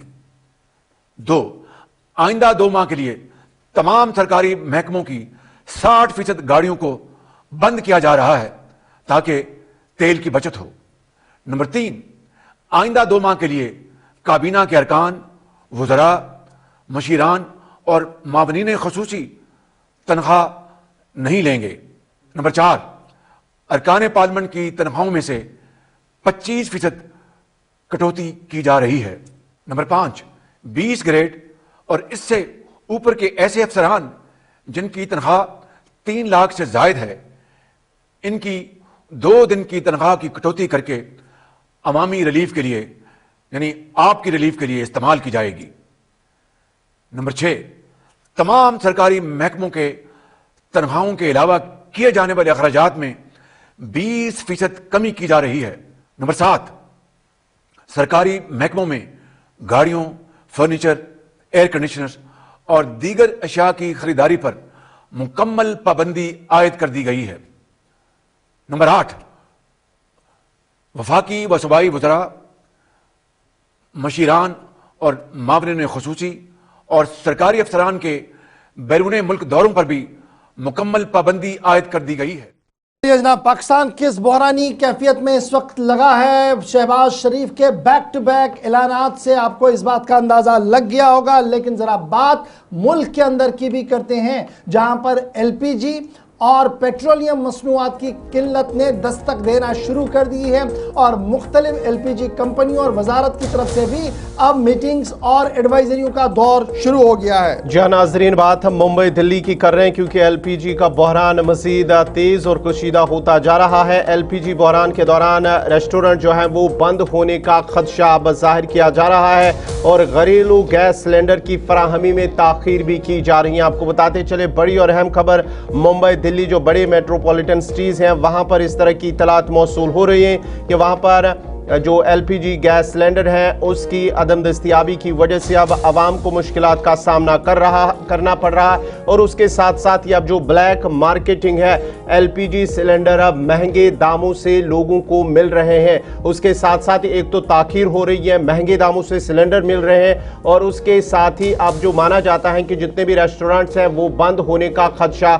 जाहिर किया जाना। ये मुंबई, दिल्ली और बेंगलुरु के अंदर इस तरह की इतलात मौसूल हो रही हैं, लेकिन सरकार की जानिब से जितने भी जो ऑयल कंपनीज या गैस कंपनीज हैं जो ये सप्लाई कर रहे हैं उन्हें ये डायरेक्ट किया गया है, उन्हें हिदायत दी गई है कि फ़िलहाल जो घरेलू गैस सिलेंडर्स हैं जो सप्लाई है उसे बहाल किया जाए, वो दिया जाए, उसकी प्रायोरिटी की जाए।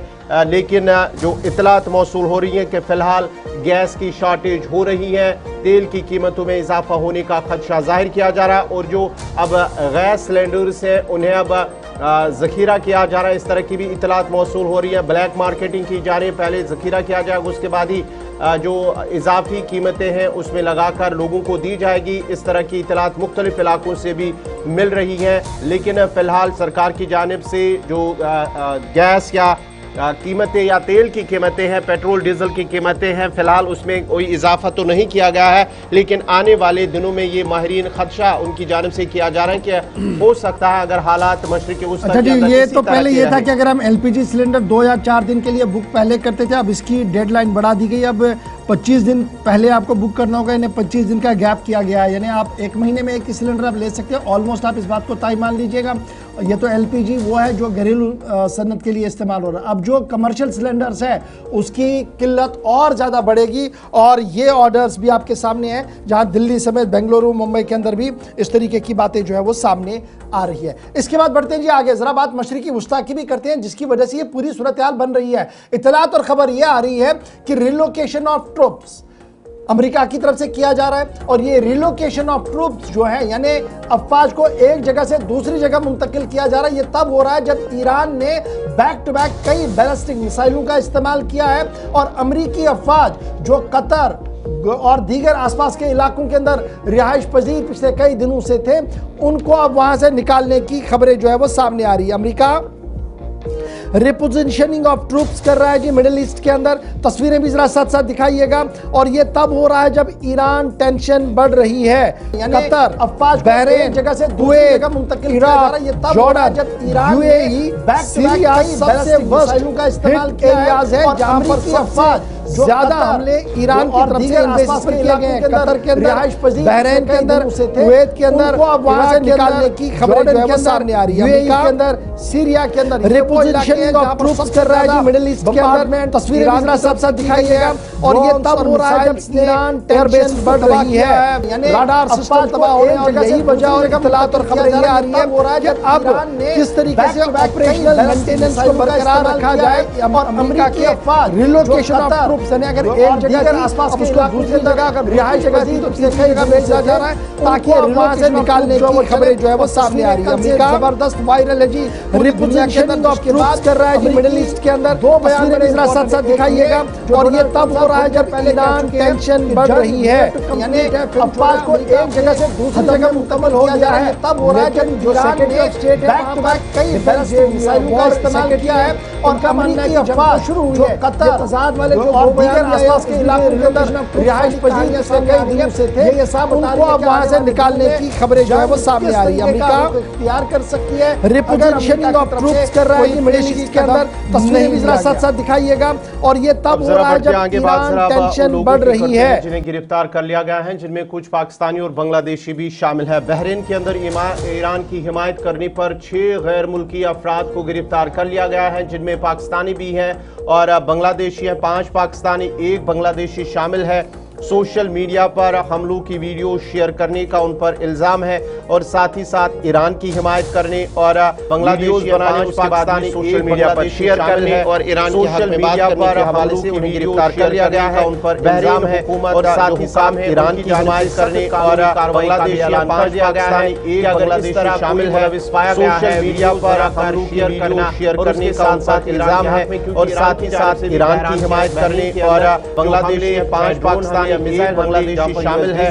सोशल मीडिया पर हमलों की गई वीडियो शेयर करने का उन पर इल्जाम है और साथ ही साथ ईरान की हिमायत करने और बांग्लादेश 5 पाकिस्तानी 1 बांग्लादेशी शामिल है। बहरीन के अंदर कार्रवाई हुई है और उन 6 अफराद की गिरफ्तारी हुई है जो सोशल मीडिया पर फिल्म बनाकर पोस्ट कर रहे थे। आपको याद होगा सऊदी अरब समेत बांग्लादेशी शामिल है। सोशल मीडिया पर 5-6 मुल्कों के अंदर एडवाइजरी जारी कर दी गई कि आप कोई भी तस्वीर सोशल मीडिया पर नहीं डालेंगे, अपलोड नहीं करेंगे, रॉकेट गिर रहा है या आग लग रही है या कियोस है, किसी तरीके की कोई फिल्मिंग नहीं होगी। अगर आप ऐसा करेंगे तो कानून के तहत कार्रवाई होगी। ये 5 अफराद ऐसे थे जो मुसलसल पोस्ट कर रहे थे और इनकी गिरफ्तारी की तस्दीक बहरीन हुकूमत की तरफ से साफ कर दी गई। इसके बाद बढ़ते हुए आगे बात डोनाल्ड ट्रंप की करते हैं। ट्रंप पर दबाव बन रहा है और ईरान ने जो तेल की पॉलिसी अडॉप्ट की उससे ट्रंप समेत दुनिया भर के लीडरों का पसीना तो छूट ही रहा है, लेकिन अब तेल की सियासत और ज्यादा तेज हो रही है। डोनाल्ड ट्रंप को एक यू टर्न लेना पड़ा है और ये यू टर्न उन पाबंदियों को लेकर है जो रूस समेत मुतअद्दिद इलाकों पर लगाई गई थी, मुख्तलिफ रियासतों पर लगाई गई थी और बैक वक्त उन पाबंदियों को खत्म करने का ऐलान किया गया है। डोनाल्ड ट्रंप ने सैंक्शंस के हवाले से गुफ्तगू की है और कहा कि जो ग्लोबल टेंशन इस वक्त बनी हुई है उस टेंशन को देखते हुए जो कुछ पाबंदियां कुछ मुल्कों पर लगाई गई थी उसे ईज आउट किया जा रहा है, ख़त्म फिलहाल किया जा रहा है ताकि रिलीफ मिले जी उन इलाकों को जहां से या जिन इलाकों को इस वक्त इस मुश्किल वक्त में ज़रूरत है। ट्रंप की तरफ से सैंक्शन पॉलिसी में तरमीम की गई है और यह साफ कर दिया गया है कि मौजूदा हालात को देखते हुए, ग्लोबल मार्केट की सिचुएशन को देखते हुए, ईरान की जिस तरीके की सूरत हाल बन रही है उसको देखते हुए सैंक्शंस हटाने का फैसला ले लिया। अगरचे इसके फौरन बाद डोनाल्ड ट्रंप और रूस के व्लादिमीर पुतिन के बीच 90 मिनट तक, अभी हमारे पास 1 घंटे की इतला थी लेकिन अब रूसी मीडिया कह रहा है कि 90 मिनट्स तक गुफ्तगू हुई थी, जिसमें यूक्रेन भी डिस्कस हुआ, जिसमें ईरान भी डिस्कस हुआ और पुतिन की तरफ से यह साफ कर दिया गया कि अमन को कायम करने के लिए अमेरिका को होश के नाखून लेने चाहिए। लेकिन अमेरिका की तरफ से पहला झुकाव ये कि अब एक और यू टर्न, ईरान जंग में लगी पाबंदियों को हटाने का फैसला कहीं न कहीं रूस के लिए खुशाइंद कदम। We're also waiving certain oil-related sanctions to reduce prices. So we have sanctions on some countries. We're going to take those sanctions off till this straightens out. Then who knows, maybe we won't have to put them on. चलिए नाज़रीन, जहां Trump की बात, अब ज़रा Iran की भी बात कर रहे हैं। ईरान की जानिब से एक बड़ा जो है ऐलान भी किया गया है IRGC की जानिब से, जहां उन्होंने कहा है कि जो स्ट्रेट ऑफ हॉर्मुज़ उनके लिए वो खोल देंगे, उनके लिए जगह वहां से गुजरने की होगी। जो अमेरिका और इजराइल मुखालिफ ममालिक को आज़ाद गुजरने की पेशकश की गई है, ये IRGC की जानिब से किया गया है क्योंकि ईरान के अंदर जो कशीदगी है, स्ट्रेट ऑफ हॉर्मुज़ बंद कर दिया गया है। अब IRGC की जानिब से कहा गया है उन ममालिक के लिए जो US और इजरायली सफ़ीरों को उनको अपने अपने ममालिक से बाहर निकालेंगे, उनके लिए ये कहा गया है, पेशकश की गई है अगर वो अपने ममालिक से ईरानी जो इजरायली और अमरीकी सफ़ीर हैं उन्हें इजराइल ममालिक से बाहर निकालेंगे तो उन ममालिक की पेशकश की गई है। ये IRGC की जानिब से किया गया है क्योंकि ईरान के अंदर जो कशीदगी है, स्ट्रेट ऑफ हॉर्मुज़ बंद कर दिया गया है वगैरह, IRGC की जानिब से कहा गया है उन ममालिक को जा सकते हैं। ये IRGC की जानिब से बयान जारी कर दिया गया है क्योंकि आप देख सकते हैं कि अपने अपने ममालिक से बाहर निकालेंगे, उनके लिए ये कहा गया है, पेशकश की गई है अगर वो अपने ममालिक से ईरानी जो इजरायली और अमरीकी सफीर है और इसराइल मुखालिफ ममालिक को बहरान चल रहा है, लेकिन पेशकश की गई है ये IRGC की जानिब से किया गया है, क्योंकि ईरान के अंदर जो कशीदगी है, स्ट्रेट ऑफ होर्मुज बंद कर दिया गया है। अब IRGC की जानिब से कहा गया है उन ममालिक के लिए जो US और इजरायली सफीरों को उनको अपने अपने ममालिक से बाहर निकालेंगे, खोल दिया जाएगा। हॉर्मुज को खोला उन लोगों के लिए जाएगा जो इजराइल के सफीरों को ईरानी जो इजरायली और अमरीकी ये कह रहा है और इजराइल मुखालिफ ममालिक को वो रेवोल्यूशनरी गार्ड जो सबसे पेशकश की गई है ये IRGC की जानिब से किया गया है, क्योंकि ईरान के अंदर जो कशीदगी है, स्ट्रेट ऑफ होर्मुज बंद कर दिया गया है। अब IRGC की जानिब से कहा गया है उन ममालिक के लिए जो US और इजरायली सफीरों को उनको अपने अपने ममालिक से बाहर निकालेंगे, उनके लिए ये कहा गया है, पेशकश की गई है अगर वो अपने ममालिक से ईरानी जो इजरायली और अमरीकी सफीर है और इजराइल मुखालिफ ममालिक को आजाद करने की पेशकश की गई है, ये IRGC की जानिब से किया गया है, क्योंकि ईरान के अंदर जो कशीदगी है, स्ट्रेट ऑफ होर्मुज बंद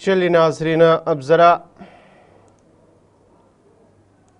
आगे बढ़ते हैं। बात अब ज़रा सेंटकॉम बयान की करते हैं, क्योंकि सेंटकॉम जो अमरीकी है उन्होंने ईरान की अमेरिका को सख्त वार्निंग जारी कर दी है, लेकिन अब ईरान की जानिब से भी उसका जवाब दिया गया है कि वज़ीर ख़ारजा ईरान के जो है उनकी जानिब से ये बयान दिया गया है कि हमारा सिस्टम जो है ईरान की मुमकिना हदफ करार दिया गया है। ये सेंटकॉम की जानिब से दिया गया है, लेकिन अमरीकी फ़ौजी तनसीबात पर जवाबी कार्रवाई का इंतबाह ईरान की जानिब से दिया गया है। इस सिलसिले में जो अली लारजानी हैं उनकी जानिब से उस ट्वीट का जवाब दिया गया।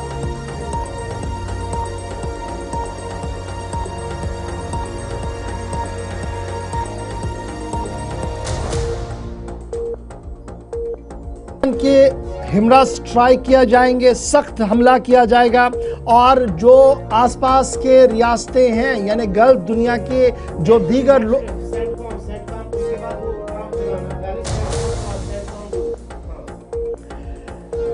ईरान की तरफ से ये साफ कर दिया गया है कि जिस तरीके से अमेरिका ने बयान दिया है और ये साफ किया है कि आने वाले दिनों में हमले किए जाएंगे और हमारे पड़ोसी मुल्कों का इसका इस्तेमाल किया जाएगा। ये साफ हो रहा है कि किस तरीके से अमेरिका अरब दुनिया के अंदर फसाद करना चाहता है। ये अब्बास अरागची साहब हैं, वज़ीर ख़ारजा साहब हैं ईरान के, जिन्होंने सेंटकॉम यानी US सेंट्रल कमांड की तरफ से जो बयान जारी कर दिया गया है कि highly mobility artillery rocket system HIMARS Iran के ख़िलाफ़ इस्तेमाल किए जाएंगे। इस पर अब्बास अरागची ने अपने सोशल मीडिया साइट पर आते हुए अमेरिका की डिप्लॉयमेंट हिमरस सिस्टम पर जो है वो रद्दअमल दिया है और साफ किया कि ईरान के नेबरहुड में यानी इसके पड़ोसी मुल्कों के अंदर अगर इस तरीके से कोई साजिश रची जाती है तो इसका जवाब भी उसी तरीके से दिया जाएगा। याद रखिएगा, अक़वाम मुत्तहिदा पूरे मामले पर नज़र रख रहा है लेकिन खामोश है। यूनाइटेड स्टेट्स ने गुज़श्ता दिनों स्कूल वाले मामले पर भी एक बयान जारी किया था, जिसके बाद काफ़ी ज़्यादा हंगामा अभी भी हो रहा है। लेकिन इस बीच अब्बास अरागची ने सेंटकॉम की तरफ से जारी किए बयान को अफसोसनाक करार दिया है और कहा कि ईरान हर महाज पर लड़ने के लिए तैयार है। चलिए नाजरीन, जहां ईरान की जानिब से जो तेल के हवाले से स्ट्रेट ऑफ होर्मुज बंद करने की बात की गई, लेकिन अमरीकी सदर डोनाल्ड ट्रंप की जानिब से भी उसका पलटवार किया गया। उन्होंने कहा है कि अगर ये बंद किया गया है और उसके संगीन नताइज बरामद हो सकते हैं, ये उन्होंने धमकी दी है। ट्रंप की जानिब से ईरान को एक वार्निंग जारी कर दी गई है कि अगर स्ट्रेट ऑफ होर्मुज को बंद कर दिया गया तो उसके संगीन नताइज बरामद हो सकते हैं। तरसील रोकी गई है तो अमेरिका 20 गुना सख्त जवाब देगा, ये अमेरिकी सदर डोनाल्ड ट्रंप की जानिब से कहा गया है। और अमेरिका की सख्त जवाब की धमकी उस वक्त आया जब ईरान की जानिब से भी कहा गया है, IRGC की जानिब से भी कहा गया है कि फिलहाल जो है स्ट्रेट ऑफ हॉर्मुज़ उसे बंद कर दिया। लेकिन अमेरिकी सदर डोनाल्ड ट्रंप ने एक पोस्ट में इस बात का जिक्र किया है, कहा है, वार्निंग दी है ईरान को कि अगर इसे बंद कर दिया तो इसके संगीन नताइज बरामद हो सकते हैं। हॉर्मुज पर ईरान के मुसलसल मौक़िफ़ और बयान के बीच डोनाल्ड ट्रंप ने आज सुबह अपने सोशल मीडिया साइट ट्रूथ पर एक बड़ा बयान जारी किया है। कहा कि अभी तो इब्तिदाई इश्क था जो ईरान के अंदर चल रहा था, लेकिन अगर ये सूरत हाल ऐसी ही रही तो 20 गुना हमलों में इजाफा किया जाएगा और तमाम जदीद आलात और हथियारों से ईरान को तबाह किया जाएगा। ईरान अपनी इस पॉलिसी से बाज आएगी, किसी को यहाँ से चलने नहीं दिया जाएगा और तेल के बहाने दुनिया को ब्लैकमेल और यरगमाल बनाने की किसी को इजाज़त नहीं होगी। डोनाल्ड ट्रंप का बड़ा बयान आया है। याद रखिएगा, ट्रंप ने पुतिन के साथ बात की, सैंक्शंस हटाने का ऐलान कर दिया, न सिर्फ पुतिन के लिए और भी मुल्कों के लिए, क्योंकि तेल चाहिए। तेल इसलिए चाहिए कि जहाज चलाने हैं, जहाज इसलिए चलाने हैं ताकि ईरान पर हमला किया जाए। न सिर्फ ईरान पर हमला करना है बल्कि दुनिया भर का निज़ाम भी चलाना है। दूसरी तरफ से ईरान ने हॉर्मुज वाली जो पॉलिसी इख्तियार की है, ये दर्द सर अमेरिका के लिए बनता हुआ नजर आ रहा है और तमाम उन मुस्लिम मुल्कों के लिए दर्द सर है जहां से इस वक्त तेल निकल रहा था। वो डॉलर्स में पैसा कमा रहे थे, लेकिन ईरान ने उन तमाम रिफाइनरीज को धुआं कर दिया है। इस वजह से वहां पर भी एक बहुत बड़ा तनाव और दहशत बनती हुई नजर आ रही है। इस बीच एक और अहम और बड़ी खबर कि ईरान की तरफ से अमरीकी असासों को निशाना बनाने का सिलसिला जारी है। बड़ी खबर सऊदी अरब से इस वक्त सामने आ रही है, जहां पर ईरान ने बैक टू बैक कई रॉकेट फायर किए हैं। इब्तिदाई रिपोर्ट्स के मुताबिक सऊदी अरब से जो खबर सामने आई है कि सऊदी अरब ने 2 इंटरसेप्ट किए ड्रोन्स, यानी ड्रोन्स के जरिए से हमला करने की कोशिश सामने आई है कि सऊदी अरब गवर्नमेंट का जो इलाका इंटरसेप्ट किए ड्रोन्स के जरिए से हमला करने की कोशिश सामने आई है कि सऊदी अरब ने हमला करने की कोशिश की जा रही है, लेकिन ड्रोन्स के जरिए से हमला करने की कोशिश सामने आई है कि अरब के अंदर लगा हुआ है, वो बर वक्त काम कर रहा है और उसी वजह से ये सूरत-ए-हाल बेहतर बनी है कि उन्हें रोका गया है। सिक्योरिटी फोर्सेस को पूरे सऊदी अरब के अंदर हाई अलर्ट पर कर दिया गया है और तमाम इंटरसेप्शन को दोबारा से एक्टिवेशन मोड में डाल दिया गया है। बड़ी खबर, सऊदी वज़ारत दिफा ने इस बात की तस्दीक की है कि 2 ड्रोन सामने आई है कि मुसलसल हमले की घर से सऊदी अरब की ओर आ रहे थे, इन दोनों को हवा में ही खत्म कर दिया गया है और उस हमले को पसपा किया गया है जो ईरान की तरफ से असासों पर सामने आई है कि सऊदी अरब ने 2 इंटरसेप्ट किए ड्रोन्स, यानी ड्रोन्स के जरिए से हमला करने की कोशिश सामने आई है कि सऊदी अरब ने 2 इंटरसेप्ट किए ड्रोन्स, यानी ड्रोन्स के जरिए से हमला करने की कोशिश सामने आई है कि सऊदी अरब ने 2 इंटरसेप्ट किए ड्रोन्स, यानी ड्रोन्स के जरिए से हमला करने की कोशिश सामने आई है कि सऊदी अरब ने 2 इंटरसेप्ट किए ड्रोन्स, यानी ड्रोन्स के जरिए से हमला करने की कोशिश सामने आई है कि सऊदी अरब ने 2 इंटरसेप्ट किए ड्रोन्स काम कर रहे थे मुख्तलिफ न्यूक्लियर प्लांट्स के अंदर। अब रूस की जानिब से उन्हें बाहिफाजत निकालने की कोशिश जो है और साथ ही साथ फैसला भी किया गया है कि उन्हें वहां से निकाला जाएगा। सिक्योरिटी खदशात के बायस रूसी कारकुनों का इनखिला अब बाज़ाब्ता तौर पर शुरू होगा और आपको बताते चले कि 600 से ज़ायद माहिरीन जो है वो बहुशर मंसूबे से वाबस्ता है। अब रूस की जानिब से उनका इनखिला जो है करने का फ़ैसला कर दिया गया है। तकरीबन जो दूसरा ग्रुप है बुशर न्यूक्लियर पावर प्लांट के अंदर उन्हें वहां से इवैक्यूएट किया जाएगा और साथ ही साथ आपको बताते चले कि जो वर्कर वहां पर काम कर रहे हैं या उनके जो फैमिली मेंबर्स वहां पर है, सिक्योरिटी खदशात की वजह से उन्हें अब वहां से निकालने का फैसला बड़ी खबर आ रही है जो आपको कुछ बता रहे हैं कि न्यूक्लियर प्लांट जो रूस के अंदर, जो ईरान के अंदर है और रूस उसकी निगरानी और रहनुमाई कर रहा था। लास्ट टाइम भी जब जंग हुआ था तो ये नहीं निकले थे, अफवाज वहीं पर मौजूद थी, लेकिन अब की बार ये फैसला हुआ कि रूस ने इवैक्यूएशन का प्रोग्राम बना लिया है और दूसरे ग्रुप को यहाँ न्यूक्लियर पावर प्लांट से निकाला जाएगा और बाज़ाब्ता तौर पर रिलोकेट किया जाएगा वर्कर्स को, फैमिली मेंबर्स को, क्योंकि सिक्योरिटी के खदशात हर गुजरते दिन के साथ बढ़ रहे हैं।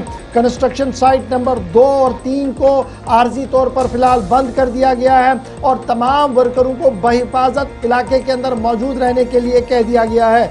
600 के करीब रूसी स्पेशलिस्ट इस वक्त बुशरा साइट पर मौजूद हैं, उस जौहरी साइट पर मौजूद है जो रूस वहां पर बना रहा है, जिससे बिजली और दीगर चीज़ें बनाने की बातें जो है वो कही जा रही है। सेकेंड फेज पर भी वो वर्कर्स का अजदहाम लगा हुआ था, लेकिन फिलहाल बुशर न्यूक्लियर प्लांट को पर काम रोकने और ताज़ा तरीन रिपोर्ट्स के मुताबिक ये साफ किया गया कि इन तमाम लोगों को फिलहाल इवैक्यूएशन के तहत ईरान से बाहर निकाला जाएगा ताकि इनकी जिंदगियों को नुकसान से दूर रखा जा सके।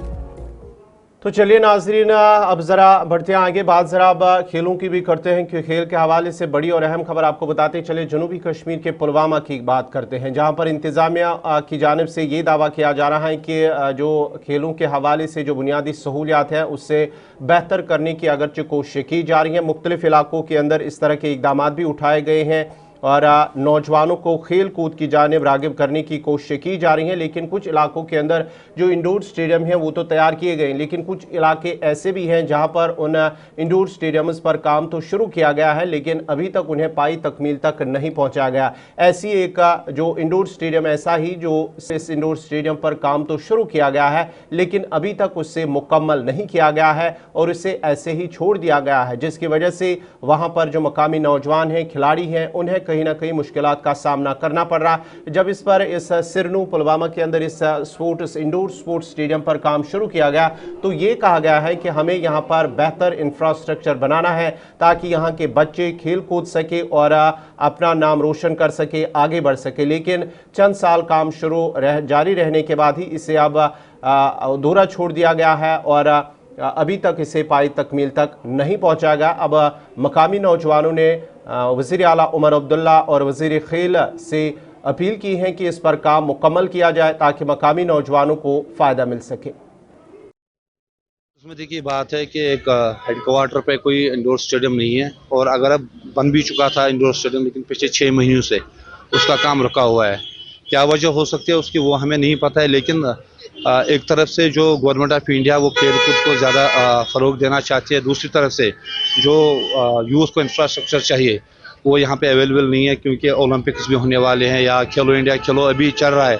लड़कों को चाहिए जो इंडोर गेम्स है, चाहे अगर हम बात करेंगे फुटबॉल क्रिकेट की, उसके लिए हमें यहाँ फैसिलिटीज़ अवेलेबल है, लेकिन इंडोर स्टेडियम जहाँ पे हम अंदर से बास्केट खेल सकते हैं, टीटी खेल सकते हैं या बाकी कबड्डी वगैरह जो गेम हैं उनके लिए यहाँ डिस्ट्रिक्ट हेडक्वार्टर में कोई इंफ्रास्ट्रक्चर नहीं है। अब अगर आया था यहाँ पे एक बार इंडोर स्टेडियम, उसको हेडक्वार्टर से बाहर किया गया था। अब हम उसके खिलाफ नहीं है कि वो ज़िला हेडक्वार्टर से बाहर गया, वहाँ भी ज़रूरी है, वहाँ भी लड़के कह रहे हैं। लेकिन अगर अब यही क्योंकि यहाँ पुलवामा में अब अगर आ गया था इंडोर स्टेडियम जो सिरनू में अभी बन रहा है, लेकिन पिछले 6 महीनों से उसका काम रुका हुआ है और हम चाहते हैं डिस्ट्रिक्ट एडमिनिस्ट्रेशन या जो यहाँ की गवर्नमेंट है, हम उनसे गुजारिश करना चाहते हैं कि उसका काम फिर से रिज्यूम किया जाए। कुछ साल पहले जो है एक अच्छा कदम जो हमारी डिप्टी कमिश्नर पुलवामा एक इनिशिएटिव लिया गया था इंडोर स्टेडियम का, क्योंकि इंडोर स्टेडियम का यहाँ पे होना बहुत ज़रूरी था।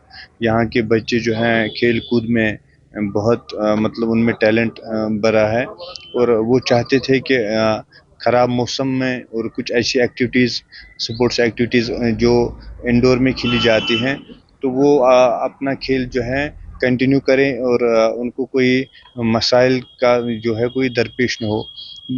बट अनफॉर्चुनेटली काम शुरू तो हुआ बट पाए तकमील तक नहीं पहुंचा।